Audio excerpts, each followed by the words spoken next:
Thiago Leifert fez a sua segunda partida pela Champions League no SBT na última terça-feira e nós temos percepções antagônicas a respeito disso. O Twitter caiu em cima, reclamou muito da narração do Thiago Leifert, falou que no FIFA era mais natural e tudo mais, teve toda essa onda de um certo hate por um lado, mas de novo, aí a gente usa aquele mesmo argumento de quem não gosta do Galvão Bueno. Para quem não gosta da narração do Thiago Leifert no SBT, tem o André Henning na TNT, que é a casa da Champions e é muito focada para quem ama o futebol, nesse sentido de acompanhar o jogo, acompanhar a partida, né? O Thiago Leifert foi muito criticado, eu acho que ele tem muito a evoluir ainda como narrador, ele tem um caminho longo pela frente, vai ter que trabalhar muito para ir seguindo com isso, mas ele também não narra mal, na minha opinião, né?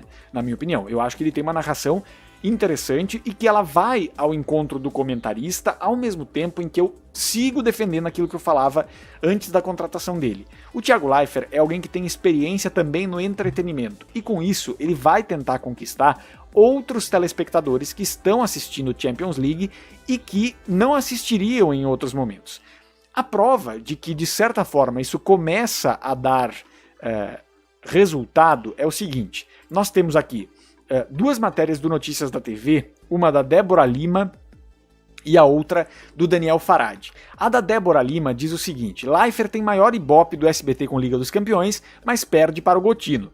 Natural, Kleber Machado também perdia para o Gotino na narração ali da Champions League no SBT, porque, de novo, é uma troca de público muito grande. A gente está falando ali do Tá Na Hora, ou então das novelas mexicanas antes, e se coloca no lugar a Champions League, então é outra coisa, né? A matéria da Débora Lima diz o seguinte: com a narração de Thiago Leifert, a partida entre Manchester City e Real Madrid alcançou a maior audiência do dia no SBT na terça. Entretanto, o resultado não foi suficiente para vencer a Record.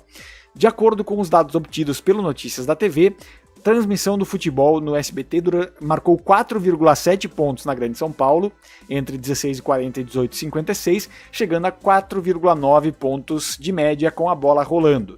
Na sequência, o Tá Na Hora São Paulo registrou 3,2, a edição local do jornal começou cerca de 25 minutos mais tarde e teve duração menor por conta da partida. Datena recebeu Leifert e Alexandre Pato no estúdio para repercutir a partida, né? Então, nesse sentido, nós tivemos de fato uma vitória da Record, como é de se esperar, mas quando a gente olha, por exemplo, a diferença entre SBT e Record nesse sentido, e SBT e Band, a gente vê uma diferença considerável. A Liga dos Campeões deu 4,7, a Band no Brasil Urgente estava dando 1,8 e 2,1, ou seja, tem uma audiência ali que foi pro jogo, me parece, até do Brasil Urgente. No caso da Record, nós temos o Cidade Alerta com 5,9, 6,9, 4,8. Então nós temos aqui no jornal, no Cidade Alerta, uma estabilização da audiência. Essa audiência do Cidade Alerta quer ver o Cidade Alerta, não quer ir para um jogo de futebol, por exemplo. Então são números impressionantes. Agora tem outra coisa que é muito interessante aqui. Na matéria do Daniel Farad, que diz o seguinte: o SBT contou com uma maior participação do público feminino com a partida entre City e Real Madrid pelos playoffs da Champions League na terça. Além de um aumento de 53% na audiência como um todo, a transmissão esportiva também registrou uma alta de 10 pontos percentuais entre as mulheres, especialmente entre o público com mais de 50 anos. Vejam, esse público com mais de 50 anos talvez acompanhasse o Thiago Leifert na Globo, no The Voice, no BBB, no Globo Esporte, lá em 2009. Né? Segundo os dados obtidos pelo Notícias da TV, a vitória do Real Madrid sobre o Manchester City alcançou 4,9 de média, 10% de share e 6,1 de pico na Grande São Paulo. Em relação à partida anterior, dia 21, entre Benfica e Barcelona, foi um salto de 53% no Ibope, claro, até porque os dois times têm mais atenção do público, né?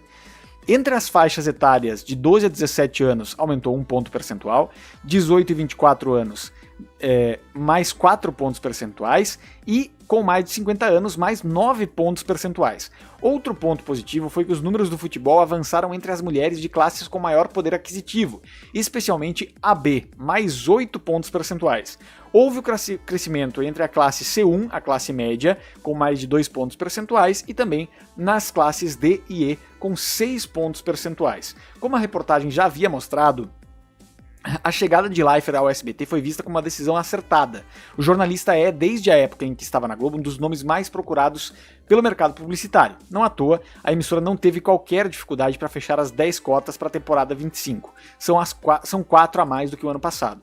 Além da Champions, o narrador também estará à frente de transmissões da Sul-Americana. O torneio rendeu alguns dos melhores resultados em 2024, em que a semifinal entre Corinthians e Racing da Argentina não só aumentou a audiência em 248%, como também empurrou a Globo para um segundo lugar raro no Ibope. De novo, a Record e o SBT vão conseguir fazer isso quando tiverem um produto dessa envergadura nas mãos para poder colocar. De novo, o Thiago cresceu entre o público feminino 50 a mais. Ou seja, ele pegou um público do SBT ali, que ficou concentrado também no jogo da Champions, talvez mais por conta do Thiago Leifert e da companhia dele, do que pelo jogo em si. É a mesma coisa que o Galvão Bueno pode fazer. É a mesma coisa que outros grandes figuras de TV aberta podem agregar nesse sentido. Então eu acho que é um pouco desse caminho que está acontecendo e eu acho que é uma tendência natural. Tenho essa sensação. Vamos lá. Temos mais comentários por aqui. A sessão de filmes Telas de Sucessos volta no SBT. A Ana Paula pergunta, será que a Record vence no domingo com o clássico Palmeiras e São Paulo? Com certeza, e com um número muito acima da Globo. É um jogo que tem duas torcidas muito interessadas, né? Fica claro isso. No SBT deveria ser assim, diz o João Paulo Barros, 7h15 SBT Brasil, 8h15 novela pra família, 9h15 e novela inédita da Televisa. Quem sabe, né? Quem sabe. Enfim, então é isso, minha gente. Quero agradecer muito a companhia de todos que estiveram conosco neste Juninho Urgente. Grande abraço para vocês. Voltamos amanhã com a nossa programação. Um beijo e até lá.